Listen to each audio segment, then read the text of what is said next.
గణపతిని స్మరించే సమయంలో శివుడిని కూడా మనం స్మరించాలి. ఎందుకు? శివుడు భూమి.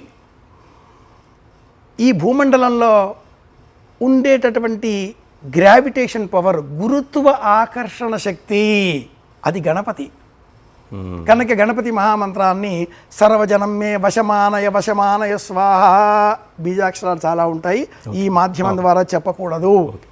గణపతి మహామంత్రం సర్వజనం మే వశమానయ, సెంట్రల్ గ్రావిటేషన్ పవర్, గురుత్వ ఆకర్షణ శక్తి భూమిలో ఉండేది గణపతి.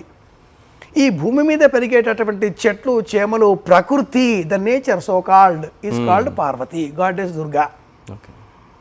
ఈ భూమి సూర్యుని చుట్టూ ఒక వృత్తం సిద్ధం చేసుకుని ఒక శూన్యంలో సంచారం చేస్తూ ఉంది. అది బాహ్యమైనటువంటి వలయం, కుమారస్వామి సర్పరూపం సంచారం చేయడం, ఇది శివ కుటుంబం.